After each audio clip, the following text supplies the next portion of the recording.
So, hello friends, welcome to my new YouTube channel that is Rankers Chemistry.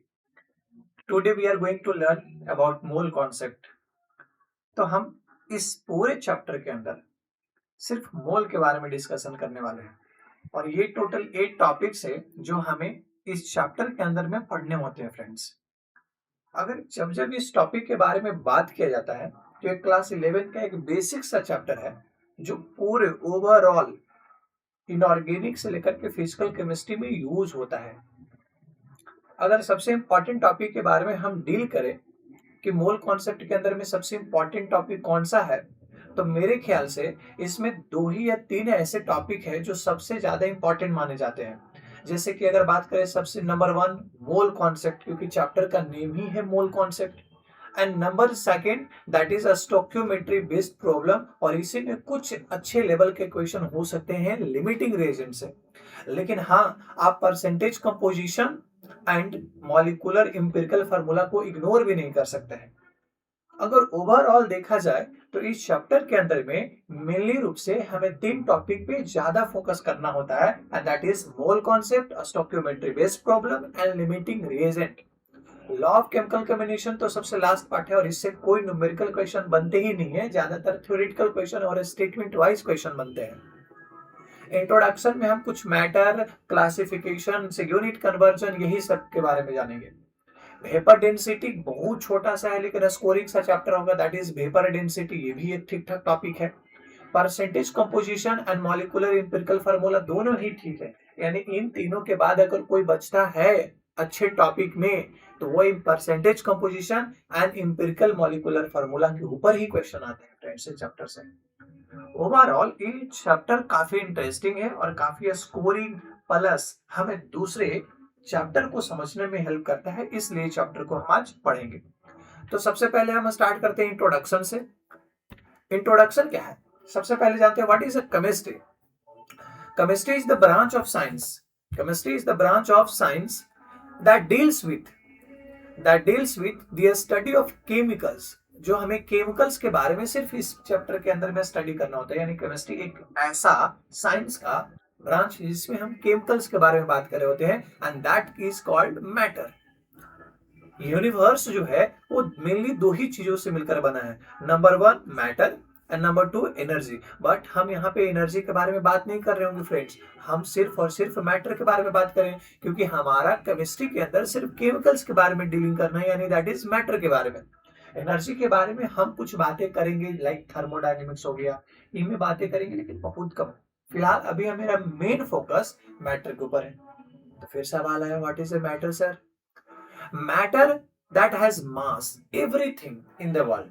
You can say everything in the world that has mass, volume and creates resistance, जो resistance create करता है, अवरोध create करता है, and that can felt by our any 5 senses, जैसे test करके, सुन के, touch करके, देख के या उसको सूंघ के, स्मेल करके, इज कॉल्ड मैटर। अगर किसी भी सब्सटेंस के अंदर में ऐसा बिहेवियर है जिसके पास मास है, वॉल्यूम है, वो अवरोध उत्पन्न करते हैं, यानी रेजिस्टेंस क्रिएट करता है, और हमारे 5 सेंसेस में से किसी भी एक सेंसेस के द्वारा उसको फील किया जा सकता है, तो ऐसे चीज को हम मैटर कहते हैं।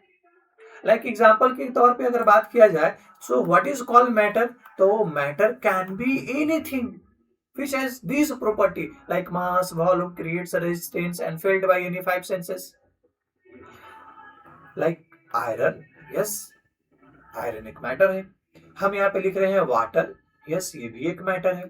हम यहाँ पे लिख रहे हैं नाइट्रोजन गैस, क्या ये मैटर है? ऑफ कोर्स ये एक मैटर है।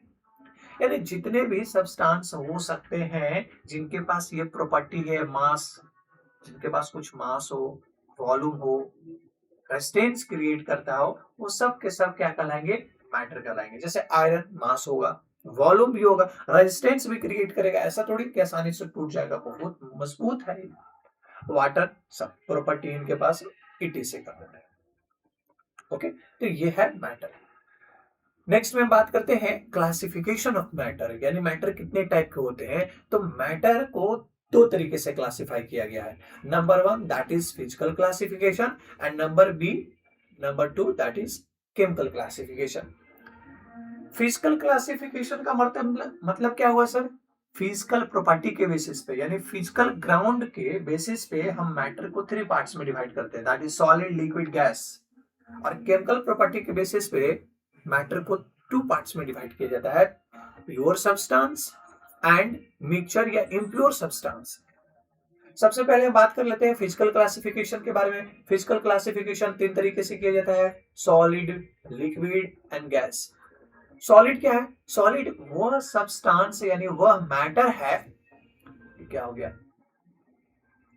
ओके हाँ, तो हम क्या बोल रहे थे कि मैटर एक व्हाट्स हैपेंड, मैटर ये वह एक सब्सटेंस है, सॉलिड वह एक मैटर है जिसका डिफिनिट शेप एंड वॉल्यूम होता है, यानी इसका डिफिनिट शेप एंड वॉल्यूम दोनों ही डिफिनिट है। और गैस वह है जिसके पास नहीं तो डिफिनिट शेप होता है और नहीं तो definite volume, no definite shape and volume. And liquid वह है जिसके पास डिफिनिट वॉल्यूम तो है बट नो डिफिनिट शेप, क्योंकि इसको जिस शेप में आप डालते हो उसी शेप का ये हो जाता है। और गैस भाई नहीं तो उसके पास वॉल्यूम फिक्स है और नहीं तो उसका शेप फिक्स है। सॉलिड के पास दोनों फिक्स होता है, याद रखिएगा। गैस के पास दोनों ही फिक्स नहीं है। लिक्विड के पास वॉल्यूम फिक्स है लेकिन शेप फिक्स नहीं है। फिक्स मींस डिफिनिट और नहीं फिक्स का मतलब इंडेफिनिट। चलिए अब बात कर लेते हैं केमिकल क्लासिफिकेशन के बेसिस पे सब्सटेंस को कितने टाइप में डिवाइड किया गया है, मैटर को तो टू पार्ट में इसको डिवाइड किया गया है। अगर हम बात करें number one that is pure substance and second that is mixture या और इम्प्योर सब्सटेंस। प्योर सब्सटेंस को फर्दर दो कैटेगरी में डिवाइड किया गया, लेकिन उससे पहले what is a pure substance sir? Pure substance वो सब्सटेंस है जो only one type of constituent particle से मिलकर बने होते हैं, जिसमें सिर्फ एक ही काइंड ऑफ पार्टिकल प्रेजेंट होते हैं। उस टाइप के हम सब्सटेंस को प्योर सब्सटेंस कहते हैं। जैसे वाटर, वाटर में सिर्फ H2O के मॉलिक्यूल है। आयरन, आयरन में सिर्फ आयरन के एटम्स प्रेजेंट है, तो वो एक प्योर सब्सटेंस है। प्योर सब्सटेंस फर्दर दो कैटेगरी में डिवाइडेड है। नंबर एक में अगर हम बात करें तो एलिमेंट एंड नंबर टू में बात करें तो इसको बोलते हैं कंपाउंड। एलिमेंट्स क्या होता है? एलिमेंट सिर्फ एक टाइप के एटम से मिलकर बने होते हैं, they consist only one type of atoms. और कंपाउंड क्या होता है? They contains only one type of molecule. And molecule क्या होता है सर? मॉलिक्यूल जब एक से ज्यादा एटम आपस में कंबाइन करते हैं तो उसे बने सब्सटेंस को मॉलिक्यूल कहते हैं। सवाल है कि ये एलिमेंट कितने फिर टाइप के होते हैं, तो एलिमेंट को फिर तीन पार्ट में डिवाइड किया गया है, metal, non metal, metalloid. क्या हो जा रहा है? Okay, metal, non metal and metalloid.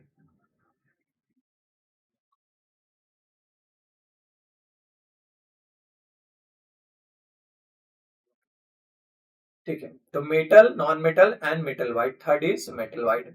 And compound को दो पार्ट में डिवाइड किया गया, organic compounds and inorganic compounds made of two or more atoms or different elements of different element. जो दो या दो से ज्यादा डिफरेंट एलिमेंट्स से मिलकर जो बने होते हैं, दो या दो से ज्यादा एलिमेंट के एटम्स मिलकर बने होते हैं, उसी को हम क्या कहते हैं? Organic compounds. और ये फिक्स रेशियो में होते हैं।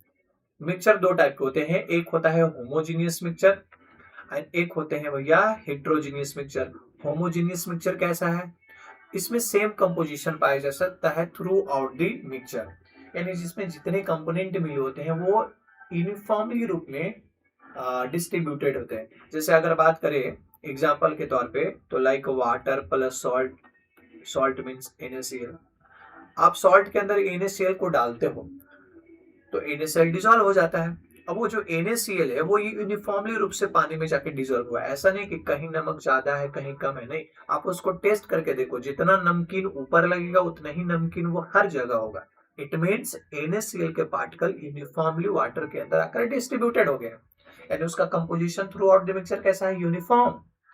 ऐसे मिक्सचर को हम होमोजीनियस मिक्सचर कहते हैं। आप और तरीके से सोच सकते हो, example like water plus sugar भी तो हो सकता है सर। बिल्कुल सही, आप वाटर शुगर का अगर सोच रहे हैं तो ये भी एक टाइप का क्या है भैया? Homogeneous mixture. On the other hand heterogeneous mixture क्या होता है, जिसका कंपोजिशन सेम नहीं होता है, यूनिफॉर्म नहीं होता है, नॉन यूनिफॉर्म होता है, लाइक सैंड एंड वाटर। आप पानी के अंदर बालू को डालो, सैंड पार्टिकल को डालो, तो क्या होगा, सैंड पार्टिकल नीचे बैठ जाएगा, ऊपर नहीं रहेगा, मतलब कहीं ज्यादा होगा कहीं फॉर्म, यानी नॉन यूनिफॉर्मली तरीके से। और क्या सोच सकते थे सर एग्जांपल में, लाइक वाटर में अगर हम ऑयल डाल दे तो ये भी एक टाइप का हो सकता है हेट्रोजीनियस मिक्सचर, बिल्कुल सही। आप वाटर में ऑयल को डालते हो तो ऑयल जो है वाटर के अंदर यूनिफॉर्मली डिस्ट्रीब्यूटेड नहीं होता है, कहीं ज्यादा तो कहीं कम, कहीं बहुत ज्यादा तो कहीं बहुत कम, इस टाइप से डिस्ट्रीब्यूटेड हम मिक्सचर को क्या कहते हैं, हेट्रोजीनियस मिक्सचर। ओके, तो ये बात हो गई मैटर का और ये क्लासिफिकेशन का, लेकिन एक इंपॉर्टेंट सवाल यहाँ पे अभी छूट रहा है, वो ये कि हम आपको बता रहे हैं कि कौन सा इसमें एलिमेंट है और कौन एलिमेंट नहीं है। जैसे हम यहाँ पे लिखे ऑक्सीजन, यहाँ पे लिखते हैं O2, यहाँ पे लिखते हैं हाइड्रोजन, यहाँ पे लिखते हैं H2, और फिर एक और यहाँ पे लिखते हैं H2O। आपको इसमें से बताना है कि कौन एलिमेंट है और कौन सा कंपाउंड है। हम टोटल 5 एग्जाम्पल आपको दिए हैं, कितने एग्जाम्पल दिए हैं फ्रेंड्स, 5 एग्जाम्पल आपको दिए हैं। इन 5 एग्जाम्पल में से आपको बताना है कि कौन सा इसमें एलिमेंट है और कौन कंपाउंड है सर, ये बताओ आप। ऑक्सीजन क्या है, तो ऑक्सीजन एलिमेंट है। ऑक्सीजन क्या है, तो ऑक्सीजन एक टाइप का सर ये एलिमेंट है। ये क्या है, ऑक्सीजन एक एलिमेंट है, और एलिमेंट में metal, non metal, metal white कुछ भी हो सकता है ये।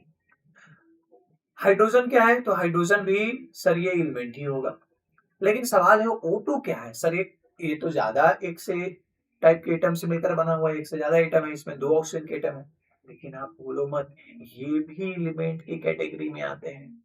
हाइड्रोजन भी उसी तरह से क्या होगा, एलिमेंट है, लेकिन H2O क्या होगा, कंपाउंड होगा। कंपाउंड क्यों, मेड ऑफ 2 और more atoms of different atom, क्योंकि ये different atom, sorry different element के एक या एक से ज्यादा एटम से मिलकर बने हैं। अगर सेम एटम से मिलकर बना होगा तो वो कंपाउंड नहीं कहलाएगा, वो एलिमेंट ही कहलाएंगे।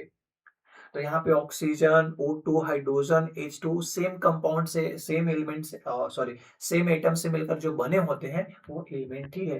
लेकिन अगर एक से जो ज्यादा एलिमेंट से मिलकर बने होते हैं उसको क्या कहते हैं हम, कंपाउंड। ये बेसिक डिफरेंस है। कई बार O2 को हम कंपाउंड कह देते हैं, H2 को कंपाउंड कर देते हैं। H2 और O2 कंपाउंड नहीं है, ऑक्सीजन एटम है, ये अस्टेबल नहीं है, इसीलिए कंबाइन करके O2 बना लिया। लेकिन ये भी एक एलिमेंट ही है, ये भी प्योर ही है, लेकिन ये एलिमेंट है, only one kind of atom से मिलकर बना हुआ है। ओके, ये बात रही मैटर एंड देयर क्लासिफिकेशन के बारे में। ये इंट्रोडक्शन था हमारे मोल कॉन्सेप्ट का। अब बात करते हैं second topic, and second topic कौन सा था भैया, mole concept. Very very very important, आप इसको ट्रिपल, डबल, कितना भी आप स्टार दे सकते हो, ठीक है। तो हम इसके बारे में बात करने वाले हैं। तो नेक्स्ट में आता है व्हाट इज मोल कॉन्सेप्ट। में सबसे पहला सवाल ये है कि मोल क्या है सर। आप जैसे जैसे हम बढ़ेंगे वैसे वैसे चीजों को पढ़ना, एक ही बार मत पढ़ लेना, इसमें 2 ही 3 चीजें बाहर की है। एक यहाँ पे कुछ ऐसे लिखा गया है, फिर नीचे पे लिखा गया, तो ये सब का क्या मतलब है वो आपको पढ़ाने के बाद ही पता कर पाएंगे आप ना। सबसे पहले सवाल यही दिमाग में उठता है कि सर मोल किस प्राणी का नाम है, what is mole. Mole define कैसे होता है, मोल कैलकुलेट करना तो सिंपल है, 3 फार्मूला है, निकाल लेंगे, क्वेश्चन कर लेंगे, कहानी खत्म। लेकिन व्हाट इज मोल, मोल का बहुत सिंपल डेफिनेशन है फ्रेंड्स। मोल क्या होता है, अगर हम सिंपल शब्दों में समझाए, पहले ये डेफिनेशन को पढ़ लेते फिर सिंपल अपने बात क्यों करते हैं ना। मोल जो होता है ये एक टाइप का यूनिट है। मोल क्या है, एक टाइप का एसआई यूनिट है। आप इस बात को नहीं भूलना कि ये है क्या सर, ये क्या हो रहा है भाई, पर ज्यादा नहीं लिखना है। ओके,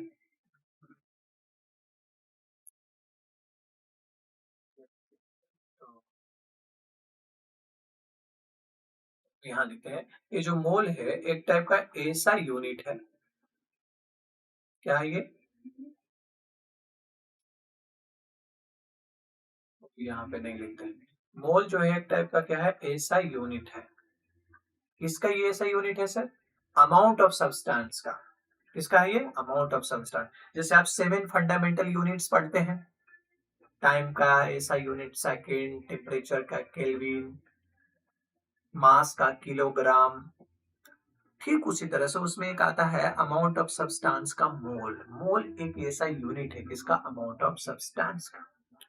इसका डिफिनेशन है 1 मोल is the amount of substance, क्योंकि अमाउंट को मेजर करता है.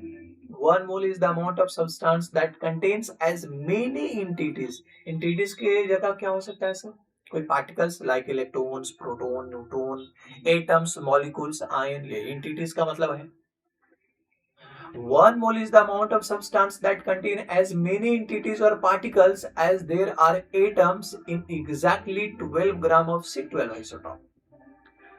मतलब ये कहना चाहता है ये डिफिनेशन कि सर C12 आइसोटॉप के 12 ग्राम में जितने एटम्स होते हैं ना वही 1 मोल है. तो आप सीधा सीधा क्यों नहीं कहते हैं सर कि ये जो 1 मोल है ये कोई और नहीं है, टोटल नंबर ऑफ एटम्स है. किसका एटम है? Total number of atoms in 12 gram of C12 isotope. यानी C12 आइसोटॉप के 12 ग्राम में जितने एटम्स प्रेजेंट है वही 1 मोल के इक्वल है. सर ये C12 क्या है? C12 एक टाइप का आइसोटॉप है. कार्बन के 3 आइसोटॉप होते हैं, कार्बन 12, कार्बन 13 एंड कार्बन 14. लेकिन सबसे ज्यादा जो नेचर में पाया जाता है अबंडेंट फॉर्म में वो C12 है. तो हम इसकी बात कर रहे हैं. ठीक है, 3 आइसोटॉप होते हैं, C12, C13 एंड C14. तो हम C12 की बात करें तो C12 के 12 ग्राम में जितने एटम्स प्रेजेंट है वही 1 मोल है. तो अब हमें ये पता करना होगा कि C12 के 12 ग्राम में कितने एटम प्रेजेंट है, कितने नंबर ऑफ एटम्स है. जो एटम्स का नंबर आएगा वही 1 मोल होगा सर हमारा. ओके, तो इसको फाइंड करने के लिए हमें कुछ डेटा चाहिए होता है फ्रेंड्स. और वो डेटा क्या होना चाहिए? तो एक डिवाइस है, एक डिवाइस, और उस डिवाइस का नाम है मास स्पेक्ट्रोमीटर. क्या नाम है? मास स्पेक्ट्रोमीटर. ये क्या करता है? किसी भी सब्सटेंस के एक एटम का मास बता देता है. किसी भी सब्सटेंस के एक एटम का मास मेजर करके बताता है. तो जब ये मास स्पेक्ट्रोमीटर से C12 आइसोटॉप के एक एटम का मास पता किया गया. कितने एटम का मास? एक एटम का मास पता किया. तो एक C12 एटम का जो मास निकल के आया वो आया था 1.99 इंटू 10 टू द पावर -23 ग्राम. एक एटम का मास. अच्छा, ऐसे भी तो इस बात को कह सकते हैं ना सर कि अगर कार्बन 12 के एक एटम का मास इतना ग्राम तो 1.99 इंटू 10 टू द पावर -23 ग्राम में एक कार्बन एटम प्रेजेंट होंगे. 1 कार्बन एटम भी तो कह सकते हैं. अगर एक C12 एटम का मास इतना ग्राम है, इट मीन्स इतना ग्राम में एक कार्बन एटम प्रेजेंट है. बिल्कुल सही. तो आप बताइए 1 ग्राम में कितना होगा? इसीलिए 1 ग्राम में कितने सारे एटम्स प्रेजेंट होंगे? तो sir 1 divided by 1.99 into 10 to the power -23. इतने सारे एटम होंगे. तो हमें कितना में निकालना है? हमें यहाँ पे निकालना है 12 ग्राम में कितने एटम प्रेजेंट है. तो इसीलिए 12 ग्राम में कितना होगा सर? अब तो 12 ग्राम में 12 से मल्टीप्लाई कर दो. तो 12 divided by 1.99 into 10 to the power -23. और जब आप इसको सॉल्व करेंगे तो ये एक बहुत फेमस नंबर है, 6.022 आता है. अब इंटू 10 टू द पावर यहाँ पे कितना आता है? 23. And that is called Avogadro number. हम इसी को क्या कहते हैं? एवोगाड्रो नंबर, जो कि यहाँ पे लिखा हुआ है. यही 1 मोल है. मतलब जब 12 ग्राम C12 आइसोटॉप में एटम्स निकाला गया कि कितना है, तो वो नंबर कितना आया? 6.022 into 10 to the power 23 atoms. तो 1 मोल को हम नए तरीके से कैसे डिफाइन कर सकते हैं? तो हम यहाँ पे एक लाइन कह सकते हैं कि ये जो 1 मोल अब होता है ना, 1 मोल बराबर कितना एंटिटीज होता है? 6.022 into 10 raise to the power +23 -9.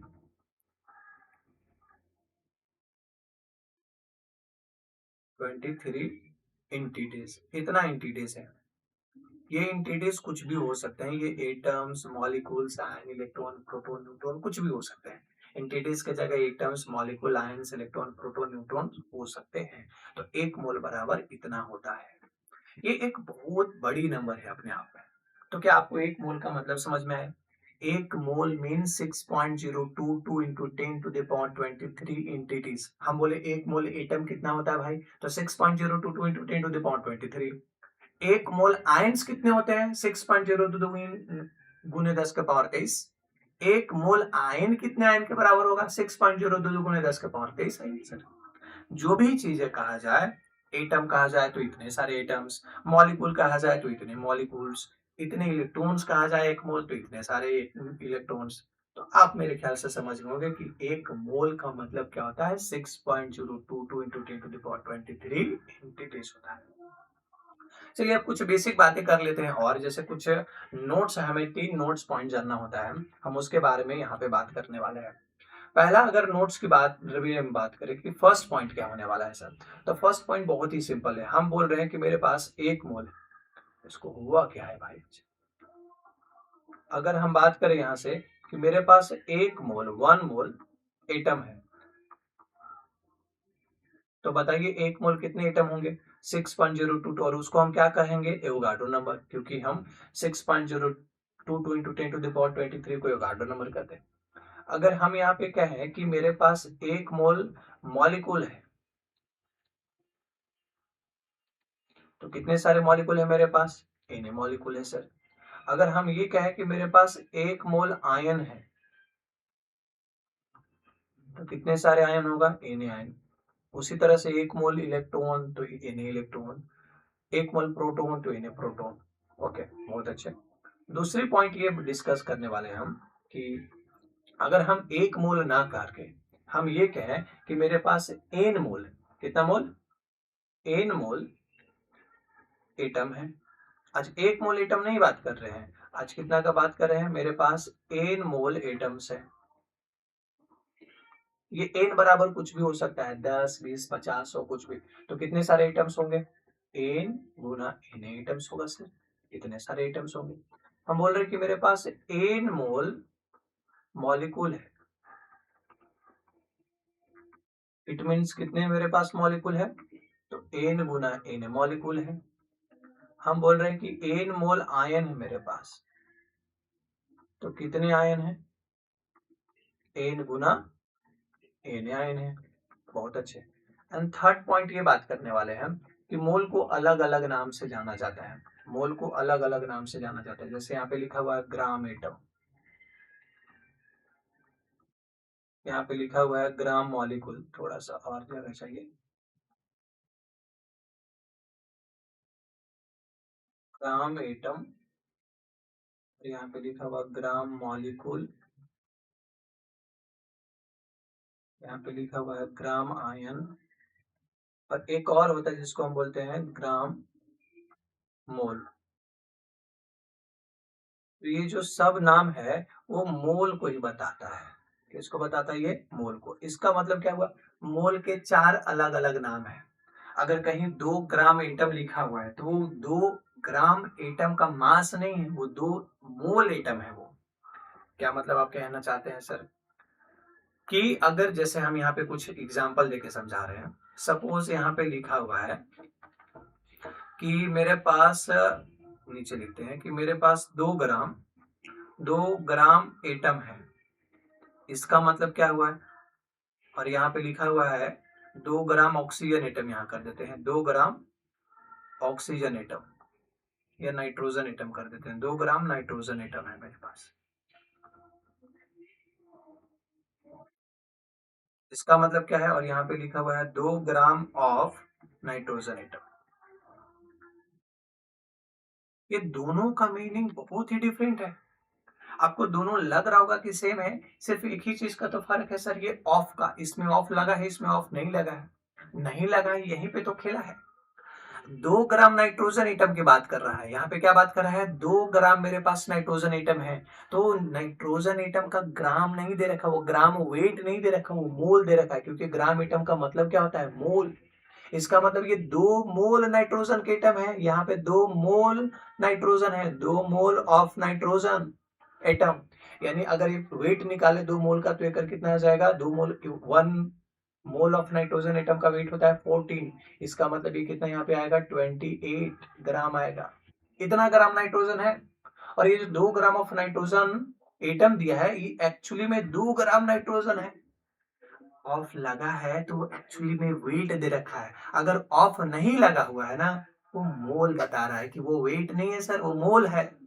अगर कोई मॉलिक्यूल होता लाइक वाटर मॉलिक्यूल है, तो अगर हम यहाँ पे लिखते हैं कि 2 ग्राम वाटर मॉलिक्यूल, तो वाटर का ग्राम 2 ग्राम नहीं दिया है, वाटर का 2 मोल दे रखा है। अगर हम लिखते हैं यहाँ पे 2 ग्राम ऑफ वाटर मॉलिक्यूल, तो वो वाटर के मॉलिक्यूल का एक्चुअली में 2 ग्राम वेट दिया है। ऑफ है इसका मतलब वेट है, और ऑफ नहीं लगा हुआ है तो वो वेट नहीं, मोल दे रखा है। समझ में आए बातें? ओके, अच्छा कंटेंट मिल रहा है सर आपके पास से, ऐसा लग रहा है हमको। अभी टी को बहुत मजा आने वाला है आगे। चलिए अब बात कर लेते हैं बहुत सिंपल में कि मोल को कैसे कैलकुलेट किया जाता है। लेकिन मोल को कैलकुलेट करने से पहले हम 5-6 डिफिनेशन पढ़ेंगे। कुछ डिफिनेशन आपके सामने है। सबसे पहले डिफिनेशन हम पढ़ेंगे एटॉमिक मास यूनिट। अगर बहुत सिंपल तरीके में हम इसके बारे में बात करें कि एटॉमिक मास यूनिट क्या होता है, इसको शॉर्ट में एएमयू कहते हैं या यू कहते हैं, जिसको मतलब होता है यूनिफाइड मास। एटॉमिक मास यूनिट क्या होते हैं सर? 1/12 मास ऑफ, इसका डिफिनेशन क्या है? 1/12 mass of one carbon atom, one atom of, ऐसे लिख दो, one atom of C12 isotope।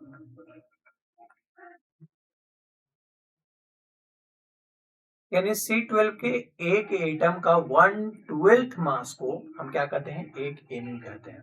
तो अगर हमें यहाँ से एक एमयू बराबर लिखना होगा तो कैसे लिखेंगे सर? एक एमयू बराबर क्या लिखेंगे? 1/12 और mass of one atom of C12 isotope. Okay, अच्छा C12 के एक एटम का मास कितना आया था जब मास स्पेक्ट्रोमीटर से निकाले थे? तो 1.99 इंटू 10⁻⁻23 ग्राम। यस, अब इसको जरा सॉल्व करो तो ये कितना जा रहा है? यानी 1.99 इंटू 10⁻⁻23 ग्राम ऊपर है, और बटा में कितना यहाँ पे 12 इतना ग्राम। आपको याद है ये जस्ट किसके इनवर्स है? एक मोल के इनवर्स है।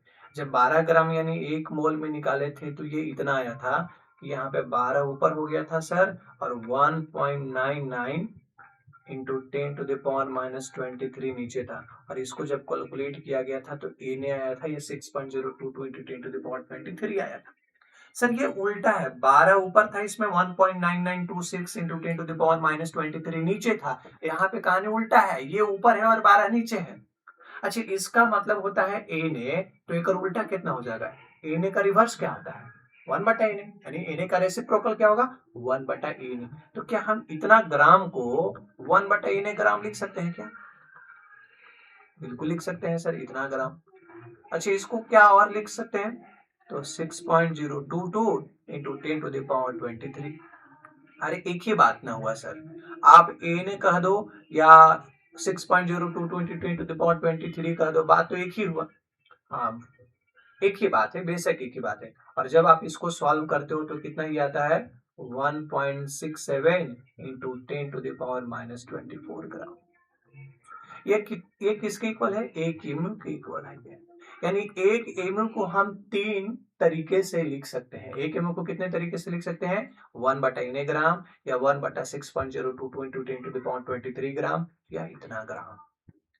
हम दो इसमें डेटा यूज कर रहे होंगे, एक 1/इन ग्राम और एक 1.67 इंटू 10⁻24 ग्राम। तो ये एक एमयू है, और एक एमयू डिफाइन क्या होता है? 1/12 mass of one atom of C12 isotope. चलिए एक एमओ को हमने डिफाइन तो कर दिया, लेकिन होता क्या है ये? जरूरत क्या पड़ी इसको डिफाइन करने की? क्या मतलब है इसका? हम डिफिनेशन पढ़ लिए, फॉर्मूला याद कर लिए, वैल्यू याद कर लिए कि हाँ एक एमओ बराबर इतना होता है, लेकिन क्यों करने की क्या जरूरत है ये हमको? सुनो ध्यान से। एक एटम का जो मास होता है, जैसे आप कार्बन का ही देख लो, कार्बन के एक एटम का मास कितना आया है? 1.99 इंटू 10⁻⁻23। आप 10 के जो पावर है वो देखो तो जरा, आप चौंक जाओगे। -23 एक्सट्रीमली स्मॉल वैल्यू है ये। अगर हमें इस नंबर के साथ किसी और नंबर का मल्टीप्लिकेशन, डिवीजन, एडिशन, सब्सट्रैक्शन दे दिया जाए तो कैलकुलेट करना बहुत कठिन है, बहुत हार्ड हो जाएगा वो कैलकुलेशन।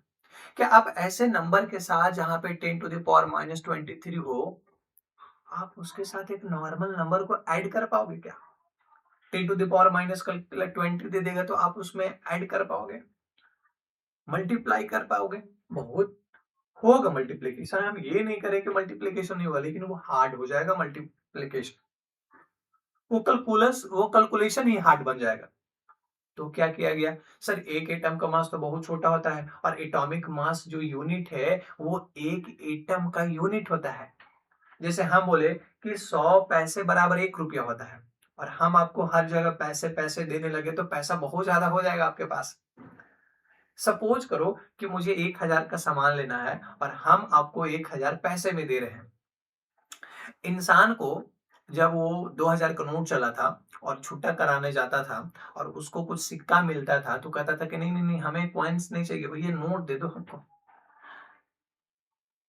इतना प्रॉब्लम हो जाएगा हर चीज में, क्योंकि आप एक बहुत बड़े नंबर को बहुत छोटे नंबर के साथ कंपैरिजन कर रहे हो, तो दिक्कत तो होनी ही है। तो ऐसे केस में क्या किया गया, उन्होंने कहा कि ठीक है भाई, एक हम यूनिट सेट कर लेते हैं कि एक एटम का जो मास होगा वो इतना यूनिट के फिक्स है। अब इससे जितना जिसका ज्यादा होगा उसके हिसाब से उसका मान रख लिया जाएगा। जैसे हम बोले कि कोई एक एटम है और उस एटम का मास आया है, मेरे ख्याल से मान लेते हैं कि 16, नीचे नीचे लिखना होगा, मान लीजिए कि मेरे हिसाब से आया होगा 16 एमयू। कितना है भैया, 16 एमयू। अब हमको कहेगा कि एक ग्राम में कन्वर्ट करो, तो भैया 1 एमयू बराबर होता है 1.67 इंटू 10⁻⁻23 ग्राम। तो हम इतना से मल्टीप्लाई कर देंगे तो ग्राम में आ जाएगा। अब हमें ये आसान हो गया कि ये 16 एमयू है, सिर्फ 16 यहाँ पे नंबर है। अब 1.67 इंटू 10⁻⁻24 की जगह यहाँ पे एमयू लिखा हुआ, ये अंडरस्टूड है। जब हमें ग्राम में कन्वर्ट करने के लिए कहा जाएगा तो हम एमयू को ग्राम में रख देंगे, कहानी खत्म हो गई। और ग्राम में नहीं कहेगा तो हम 16 का वैल्यू बैठाएंगे। 16 एक बहुत सिंपल सा नंबर है, मल्टीप्लीकेशन, डिवीजन, गुना, भाग, जोड़, घटाव जो भी करना होगा हम कर लेंगे सर, लेकिन इस नंबर के साथ तो करना बहुत ही मुश्किल दिख रहा है हमको। आपको मेरा बात समझ में आ रहा है हम क्या कह रहे हैं यहाँ पर? एटॉमिक मास यूनिट, एक एटम का यूनिट निकाला गया है ताकि कैलकुलेशन इजी हो जाए और कोई दिक्कत नहीं हो इसमें। आप वैल्यू याद रखोगे कि 1 एमयू बराबर 1/n ग्राम होता है और 1.67 इंटू 10⁻⁻24 ग्राम होता है। चलिए यही तक था। अब बात कर लेते हैं एक दूसरे के बारे में। तो आई होप ये बातें आपको समझ में आ गया। नेक्स्ट में बात कर लेते हैं कुछ बेसिक डेफिनेशन, एकदम छोटा छोटा, एकदम चिंदी लेवल का। इससे कुछ बनते नहीं है लेकिन हमें सीखना जरूरत है। एटॉमिक मास क्या होता है भैया? एटॉमिक मास को अगर ढंग से करें तो एटॉमिक मास क्या होता है? मास ऑफ वन एटम, कहानी खत्म। एटॉमिक मास क्या है? Mass of one atom. एक एटम को मास को हम क्या कहते हैं? Atomic mass. तो मॉलिक्यूलर मास क्या होगा? Mass of one molecule. तो बड़ा सिंपल है, मास ऑफ वन मॉलिक्यूल। यानी एक मॉलिक्यूल के मास को हम क्या कहते हैं भाई? Molecular mass. और एक एटम के मास को क्या कहते हैं? Atomic mass. चलिए कुछ एग्जांपल की बात कर लेते हैं इसमें। तो पहला एग्जांपल यहाँ पे हम ले रहे हैं, वो हम बात करने वाले हैं हाइड्रोजन का। तो हाइड्रोजन का एटॉमिक मास कितना होता है सर? 1 एमओ। आप खुद सोचो, क्या 1 ग्राम हो सकता है क्या? सर 1 ग्राम, एक एटम का मास कभी संभव ही नहीं है। 1 ग्राम बहुत बड़ा है, एटम बहुत छोटा होता है, दिखाई ही नहीं देता, तो उसका तो वैल्यू बहुत छोटा होगा बिल्कुल। तो इसीलिए एमयू में रखा गया। अब अगर हम हाइड्रोजन के एक्चुअल की बात करें कि अगर ग्राम में कितना आएगा, तो 1 एमयू बराबर कितना होता है? 1.67 इंटू 10⁻⁻24 ग्राम। तो हम इतना लिखने वाले नहीं है, हम क्या लिखने वाले? Simple 1 MU. और ताजुब की बात, आपको एक बात पता है, जो हाइड्रोजन का मास नंबर होता है ना, वही है एटॉमिक नंबर। जैसे हम यहाँ पे अभी पूछने वाले हैं कि बताओ भाई, नाइट्रोजन का एटॉमिक वेट कितना होगा? तो एक आएगा आंसर 14 एमयू, क्योंकि नाइट्रोजन का जो मास नंबर होता है 14 होता है। ठीक उसी तरह से ऑक्सीजन का मास नंबर कितना होता है 16। तो हम पूछेंगे कि ऑक्सीजन का एटॉमिक वेट यानी एटॉमिक मास कितना होगा, तो आप क्या बोलोगे 16 एमयू। यानी ये कुछ 1 14 16 कहाँ से लिखे, एक मास नंबर से, जो मास नंबर होता है। अच्छा, एटॉमिक नंबर कितना होता है हाइड्रोजन का 1 और नाइट्रोजन का 7 और ऑक्सीजन का कितना होता है 8। और ये 16 14 1 क्या है मास नंबर। तो जो मास नंबर है वही एटॉमिक मास है, बट यूनिट खाली चेंज हो रहा है। यहाँ पे यूनिट क्या होगा एमयू होगा, क्योंकि एक एमयू एक एटम के मास होता है। बहुत छोटा है इसलिए 1 एटम का है। अगर मॉलिक्यूल का बात किया जाए, जैसे हम यहाँ पे एग्जांपल के तौर पे बात करें कि बताओ CH4 एक मॉलिक्यूल है, इसका मॉलिक्यूलर मास कितना होगा। तो एक मॉलिक्यूल में कार्बन के गए एक, तो एक कार्बन का कितना होता है 12 और हाइड्रोजन का कितना होता है 1, लेकिन हाइड्रोजन कितना है 4, तो 12 प्लस 4 कितना हो गया 16, यानी 16 एमयू होगा इसका सर। अगर हम उसी तरह से पूछे कि अमोनिया NH3 का मॉलिक्यूलर मास कितना होगा, तो नाइट्रोजन का 14 प्लस 3 17 एमयू होगा। अगर हम कहें कि वाटर का कितना होगा, तो ऑक्सीजन का 16 प्लस 2 हाइड्रोजन, तो 16 प्लस 2 18 एमयू। ये एमयू में क्यों लिख रहे हैं, क्योंकि एक मॉलिक्यूल का मास, और एक मॉलिक्यूल बहुत छोटा होता है। नेक्स्ट में बात करते हैं कि ये सर ग्राम एटॉमिक मास क्या है और ग्राम मॉलिक्यूलर मास क्या होता है। अब एक नया मोड़ आ रहा है यहाँ के बाद, हमको दोनों एक ही साथ पढ़ना होगा, gram atomic mass and gram molecular mass. तो जो ग्राम एटॉमिक मास होता है ये डिफाइन क्या होता है, मास of 1 mole atom, mass of 1 mole atom. एक मोल एटम का, चाहे कोई भी एलिमेंट हो, उस एलिमेंट के एक मोल एटम का जो मास होगा वो ग्राम एटॉमिक मास कहलाएगा। आप इन दोनों को डेफिनेशन में समझ रहे हो, एक एटम के मास को एटॉमिक मास कहते हैं और एक मोल एटम के मास को क्या कहते हैं हम, ग्राम एटॉमिक मास। आसमान जमीन का फर्क है, क्योंकि एक मोल बराबर बहुत सारा एटम होता है 6.022 into 10 to the power 23 atoms. तो ग्राम मॉलिक्यूलर मास भी कैसे डिफाइन होगा, मास ऑफ, थोड़ा सा सीधा लिखा जाए, माफ करना राइटिंग अच्छा नहीं इस पे आ रहा है, मास ऑफ 1 मोल मॉलिक्यूल, यानी एक मॉलिक्यूल के मास को हम क्या कहते हैं, ग्राम मॉलिक्यूलर मास। कुछ डिफिनेशन के बारे में बात कर लेते हैं। जैसे हम यहाँ पे डिफिनेशन लिख रहे हैं कि एग्जाम्पल के बारे में बात कर लेते हैं कि हाइड्रोजन का ग्राम एटॉमिक मास कितना होगा। तो हाइड्रोजन के एक मोल एटम का मास, तो पहले हाइड्रोजन के एक एटम का मास कितना होता है यहाँ पे निकाल चुके हैं, 1 एमयू होता है सर, तो यहाँ पे लिख दो 1 एमयू। अच्छा, ये जो 1 एमयू मास है वो हाइड्रोजन के एक एटम का है कि एक मोल का है, नहीं सर ये तो एक एटम का ना है। तो एक मोल में कितने सारे एटम होते हैं, एन एटम होते हैं। तो अगर हम एक मोल के एटम से मल्टीप्लाई कर देंगे तो कितने सारे एटम का मास हो गया, एक मोल एटम का। चलो इसको सॉल्व करो। इसको जब यह सॉल्व करोगे तो एक एमओ को क्या लिख सकते हैं, 1/n ग्राम लिख सकते हैं कि नहीं लिख सकते हैं। हाँ सर, आप ही तो बोले थे कि लिख सकते हैं। और मल्टीप्लाई बाय क्या है, एन ए, एन से एन यहाँ कैंसिल हो जाएगा, कितना आ जाएगा 1 ग्राम आ जाएगा। क्या आपको कुछ कैंसिल होता हुआ दिखाई दे रहा है, यस, एन से एन कैंसिल हो गया, 1 इंटू ग्राम 1 ग्राम आया।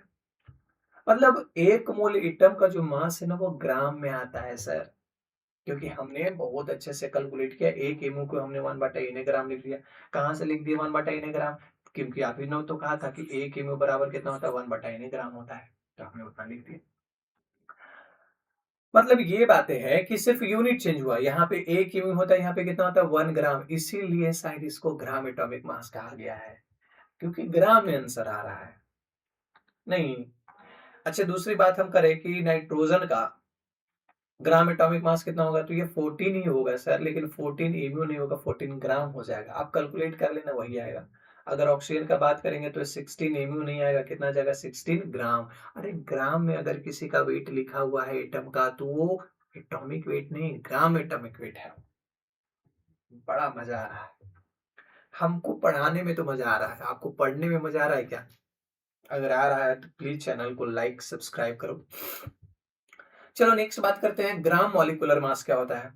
अगर ग्राम मॉलिक्यूलर मास की हम बात करें तो ये भी एक मोल का होता है। जैसे हम CH4 का निकाले तो CH4 के एक मॉलिक्यूल का मास कितना होता है 16 एमयू। तो तो 1 मोल का पूछा तो 1 मोल में कितने सारे मॉलिक्यूल होते हैं? Na मॉलिक्यूल, मल्टीप्लाई कर दो। तो हम 16 Na को क्या लिख सकते हैं? 16 डिवाइडेड बाई Na ग्राम और इंटू क्या हो गया? Na। Na से Na कैंसिल हो जाएगा, कितना आएगा यहाँ से? 16 ग्राम। ठीक उसी तरीके से अगर हम बोलेंगे कि अमोनिया का ग्राम मॉलिक्यूलर मास बताइए, तो ये भी कितना आएगा? 17 mu नहीं आएगा, कितना जाएगा? 17। अरे चेंज क्या हुआ? यहाँ भी 16 नंबर था, यहाँ भी 16, लेकिन यहाँ पे यूनिट mu था, यहाँ पे ग्राम हो गया। सिर्फ यूनिट का चेंज है। अगर हम वाटर का पूछे कि वाटर के ग्राम मॉलिक्यूलर मास कितना होगा, तो आप क्या बोलोगे? 18 mu 18 ग्राम, 18 ग्राम। सिंपल। तो ये था हमारा 4 डिफिनेशन जो आपके स्क्रीन के ऊपर दिख रहा है: atomic mass, molecular mass, gram atomic mass and gram molecular mass. ये जो ग्राम मॉलिक्यूलर मास और ग्राम एटॉमिक मास है, इनको हम बार बार नहीं बोलने जाएंगे कि भैया ग्राम एटॉमिक मास है, ग्राम मॉलिक्यूलर मास है। इन दोनों को एक नाम दिया गया है और उसको हम कहते हैं मोलर मास। मोलर मास भी एक ही मोल स्पीसीज का होता है, लेकिन यह स्पीसीज के तौर पर यहाँ एटम भी हो सकते हैं और मॉलिक्यूल भी हो सकता है। तो इसका डिफिनेशन बहुत ही बेहतरीन तरीके से ऐसे लिखा जा सकता है कि मास ऑफ 1 मोल स्पीसीज। अब भाई ये जो स्पीसीज है, ये कुछ भी हो सकता है। ये एटम हो सकता है, मॉलिक्यूल हो सकता है, आयन हो सकते हैं, कुछ भी हो सकते हैं। और एक्चुअल मास क्या होता है? मास of 1 atom. Actual molecular mass कहिए चाहे एक्चुअल एटॉमिक मास कहिए, तो मास ऑफ 1 स्पीसीज। अब ये स्पीसीज की जगह मॉलिक्यूल भी हो सकते हैं, एटम भी हो सकते हैं। अगर एटम होगा तो कहलाएगा एक्चुअल एटॉमिक मास, अगर वो मॉलिक्यूल होगा तो कहलाएगा एक्चुअल मॉलिक्यूलर मास। तो स्पीसीज है क्या, ये बात पे डिपेंड करता है। एटम होगा तो उसको बोलेंगे एक्चुअल एटॉमिक मास, मॉलिक्यूल होगा तो उसको बोलेंगे एक्चुअल मॉलिक्यूलर मास, आयन होगा तो बोलेंगे actual ion mass. Mass of 1 species in gram. एक ही स्पीसीज का होता है, लेकिन ये किस में डिफाइन होता है? ग्राम में। नोट एमयू में डिफाइन नहीं होता। एक्चुअल का मतलब वास्तविक, एमयू खुद एक यूनिट है ना, तो 1 ग्राम में होता है। चलो डिफिनेशन को देख लेते हैं। तो यहाँ पे कुछ आपको दिया गया है, इधर में हम लिख रहे हैं स्पीसीज और इधर लिख रहे हैं मोलर मास।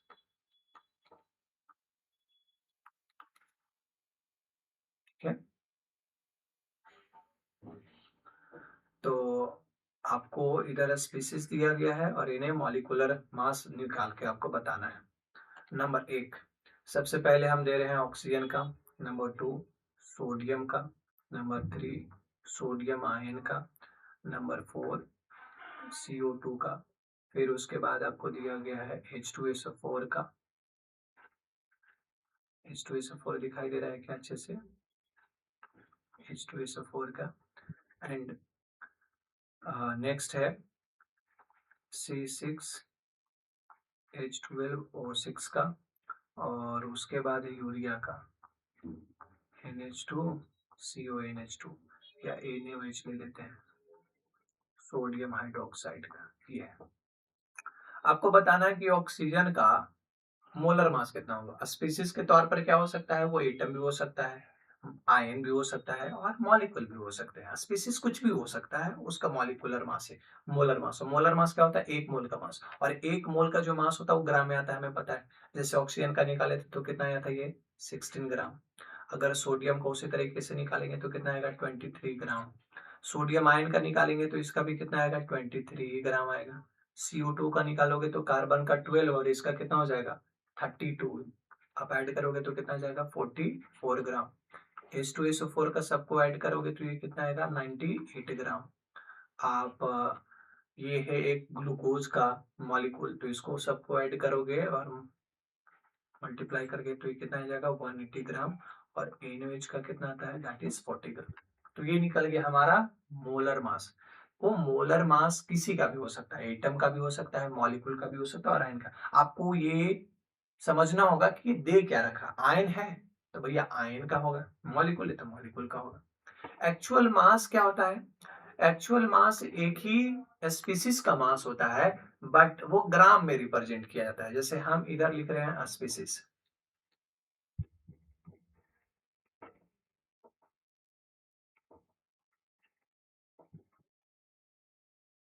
और इधर में लिख रहे हैं एक्चुअल मास।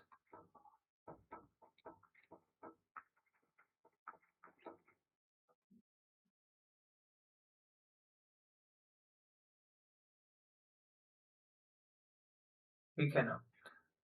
नंबर एक यहाँ पे हम दे रहे हैं, लाइक स्पीसीज के तौर पर है ये हाइड्रोजन, फिर है कार्बन, फिर है नाइट्रोजन, और फिर और कुछ दे रहे हैं CH4, और यहाँ पे एक और दे देते हैं लाइक CO2। हमें एकड़ बताना है एक्चुअल मास सबका। हाइड्रोजन का एक्चुअल मास क्या होगा? एक एमयू, क्या नहीं, ये तो एटॉमिक मास होता है, एक एमयू नहीं, एक ही स्पीसीज का मास होगा लेकिन ग्राम में होगा। तो एक एमयू तो होता है, लेकिन एक एमयू को हम ग्राम में कैसे रिप्रेजेंट कर सकते हैं? तो 1 multiply by 1.67 into 10 to the power, यहाँ पे कितना कर देंगे, -24 ग्राम। कार्बन का कितना करेंगे? तो कार्बन का होता है 12 एमओ, तो 12 और एक एमओ पे कितना लिख सकते हैं? 1.67 into 10 to the power -24 gram. Nitrogen का कितना लिख सकते हैं? ये 14 होता है, तो 1.67 into 10 to the power -24 gram. CH4 का कितना लिख सकते हैं? तो ये 16 आता है, 1.67 इंटू 10 टू द पावर -24 ग्राम। ये एक्चुअल मास है, और एक्चुअल में इतना ही होता है। एमओ तो आप लगाते तो CO2 का कितना आता है? 44 into 1.67 into 10 to the power -24 gram. मतलब इन दोनों में हम क्या सीखें कि मोलर मास और एक्चुअल मास जो होता है वो किसी का भी हो सकता है। मोलर मास एक मोलर स्पीसीज का मास होता है, और एक्चुअल मास एक स्पीसीज का मास होता है लेकिन ग्राम में होता है। इसको हम ग्राम में रिप्रेजेंट करते हैं। अब एक और टर्म आता है जिसको हम बोलते हैं रिलेटिव एटॉमिक मास। वो कुछ है नहीं, वो खास है नहीं। रिलेटिव एटॉमिक मास क्या होता है भाई? तो रिलेटिव एटॉमिक मास ये बताता है कि किसी भी एक एटम का मास एक एमओ के कंपैरिजन में कितना हेवियर है, कितना हेवियर है। यानी wait of one atom of element and wait of one atom of hydrogen. अच्छा, किसी भी एलिमेंट का जो वेट है, जैसे हम लाइक ऑक्सीजन की बात करेंगे, तो ऑक्सीजन के एक एटम का वेट कितना आता है? 16 एमओ, और हाइड्रोजन के एक एटम का वेट कितना आता है? 1 एमओ। तो एक एमओ के कंपैरिजन में कितना है? एमओ से एमओ कैंसिल आउट हो जाएगा, तो कितना आएगा? 16। ये एक रिलेटिव नंबर है, इसीलिए इसको बोला गया है रिलेटिव एटॉमिक मास, RAM शॉर्ट में बोलते हैं। यानी एक एमओ के कंपैरिजन में किसी भी एक एटम का मास कितना हेवियर है? 16 टाइम्स। यानी ऑक्सीजन के एक एटम का जो मास है वो एक एमओ के कंपैरिजन में यानी रिलेटिव में 16 टाइम्स है, हेवियर है।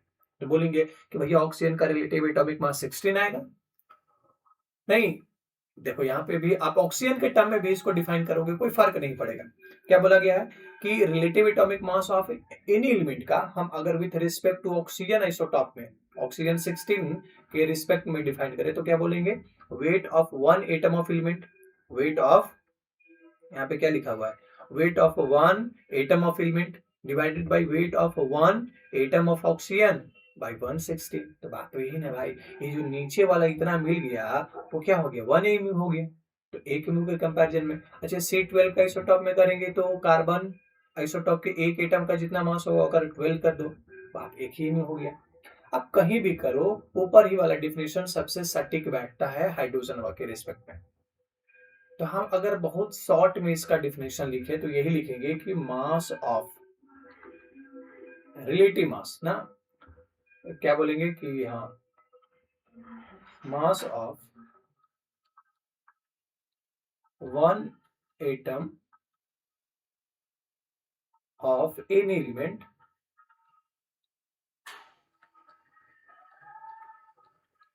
with respect to one M O. एक एमओ के रिस्पेक्ट में किसी भी एलिमेंट के एक एटम का जो मास है भाई ना, वही क्या है? रिलेटिव एटॉमिक मास है। ठीक है, चलिए अब हम 6 डिफिनेशन पढ़ चुके हैं, 4 उसमें, 2 इसमें, 6 और एक मिला के कितना हो गया? 7। चलो इनके ऊपर हम कुछ क्वेश्चन कर लेते हैं ताकि हमें ये चीजें याद रह जाए। नाइट्रोजन का मोलर मास कितना होता है 14। अब देखना यहाँ पे 1 2 3 4 5 है लिखा हुआ। तो हम इसमें अलग अलग टाइप के वैल्यू को फाइंड आउट करेंगे। सबसे पहले हमें ये बता करना है यहाँ पर कि नाइट्रोजन का एटॉमिक मास कितना होगा। तो नाइट्रोजन का एटॉमिक मास का मतलब क्या हुआ, एक एटम के मास। तो नाइट्रोजन के एक एटम का मास कितना होगा भाई 14। तो यहाँ पे क्या लिखोगे, यूनिट खाली चेंज होगा, 14 एमओ लिखिएगा। ग्राम एटॉमिक वेट कितना, ग्राम एटॉमिक मास कितना हो जाएगा, तो ये हो जाएगा 14 ग्राम, क्योंकि ग्राम एटॉमिक मास मोल में होता है। रिलेटिव एटॉमिक मास कितना हो जाएगा, सिर्फ 14 होगा, एक एमओ से डिवाइड कर दो तो एमयू से कैंसिल हो जाएगा 14। एक्चुअल मास कितना होगा सर, 14 एमयू होता है, लेकिन एमयू में नहीं लिखना हमें, ग्राम है, तो इसको ग्राम में कन्वर्ट कर दो, 1.67 इंटू 10⁻⁻24 ग्राम। मोलर मास कितना होगा, मोलर मास एक ही मोल का मास है, तो नाइट्रोजन का कितना होगा 14 ग्राम। आप कुछ चीजें देखो, कुछ चीजें आपको सिमिलर मिलेगा, जैसे ग्राम एटॉमिक मास और मोलर मास ये दोनों सिमिलर है, नहीं, ग्राम एटॉमिक मास और मोलर मास क्या है, दोनों सिमिलर है। एटॉमिक मास और एक्चुअल मास ये दोनों सिमिलर है, लेकिन एटॉमिक मास एमयू में रिप्रेजेंट होता है, एक्सप्रेस किया जाता है, और एक्चुअल मास को ग्राम में। ग्राम एटॉमिक मास और मोलर मास दोनों ही सेम है। रिलेटिव एटॉमिक मास का कोई यूनिट नहीं होता है, ये बताता है कितना टाइम से गिरे, एक एमयू के कंपैरिजन में 14 टाइम से गिरे। नेक्स्ट में बात करते हैं एक्चुअल मास। CH4 का एक्चुअल मास कितना होगा, तो ये 16 एमयू होगा। और ग्राम मॉलिक्यूलर मास कितना हो जाएगा, तो 16 ग्राम। रिलेटिव मॉलिक्यूलर मास कितना होगा 16 एमयू। एक्चुअल कितना होगा, तो एक्चुअल ग्राम में खाली कर देना है, 16 ही होगा, लेकिन कितना से मल्टीप्लाई हो जाएगा 1.67 इंटू 10⁻⁻24 ग्राम। और मोलर मास कितना हो जाएगा 16 ग्राम।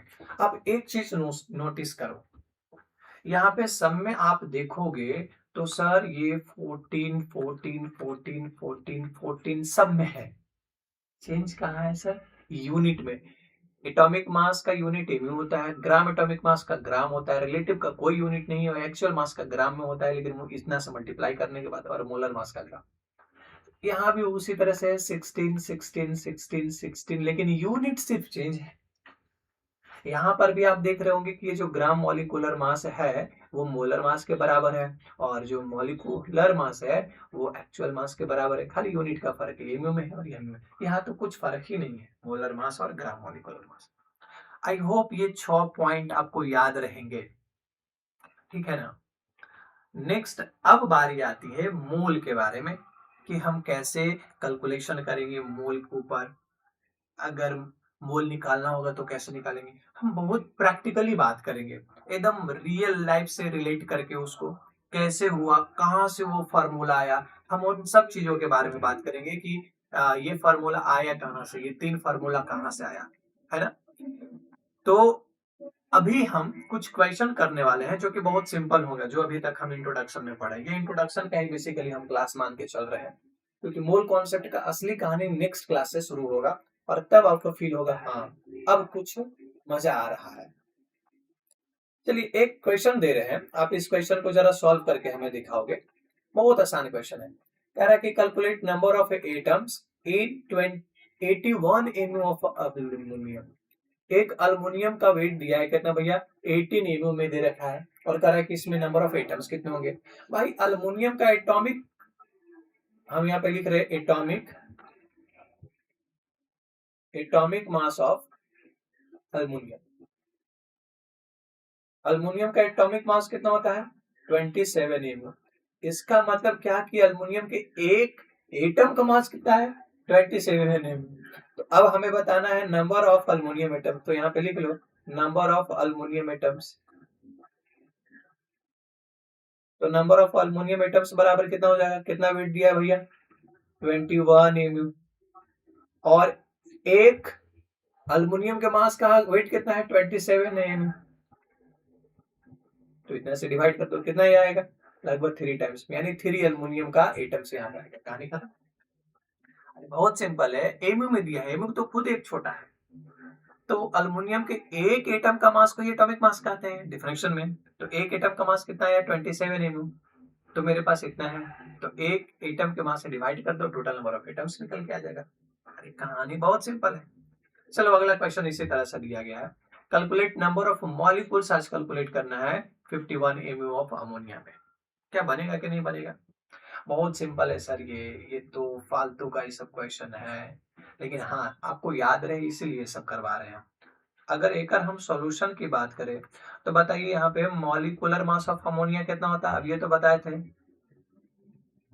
Molecular mass of ammonia 17 MU, यानी अमोनिया के एक एटम का मास कितना है? 17 एमयू।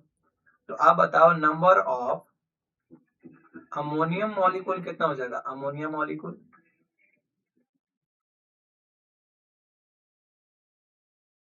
कितना होगा जरा बताइए। तो टोटल वेट दिया है 51 एमयू सर, और एक का होता है 17 एमयू। तो एमयू से एमयू कैंसिल हो जाएगा, और इससे काटेंगे तो ये कितना टाइम्स में कटेगा? 3, यानी ये 3 मॉलिक्यूल आएगा। इसका भी आंसर 3 ही होगा। बहुत सिंपल है तो। चलो ये क्वेश्चन है करना है, और ये क्वेश्चन भी बहुत ही इजी है, आप करके देखो। Calculate relative mass. हमें सबसे पहले क्या कैलकुलेट करना है भैया? इसका रिलेटिव मास कैलकुलेट करना है, नहीं फिर एक्चुअल मास को कैलकुलेट करना है, देन मोलर मास को कैलकुलेट करना है। तो हमें तीन चीजें बात करना है, relative mass, actual mass and molar mass. किसका? ग्लूकोज का। तो तीनों कैलकुलेट कर लेते हैं। नंबर 1, सबसे पहले बात किया गया था रिलेटिव मास का, यानी रिलेटिव मॉलिक्यूलर मास। इसको निकाले थे तो कितना आया था? 180। तो खाली एक 180 यू हो जाएगा, कोई यूनिट नहीं उसका होता है। सेकंड में पूछा था एक्चुअल मास।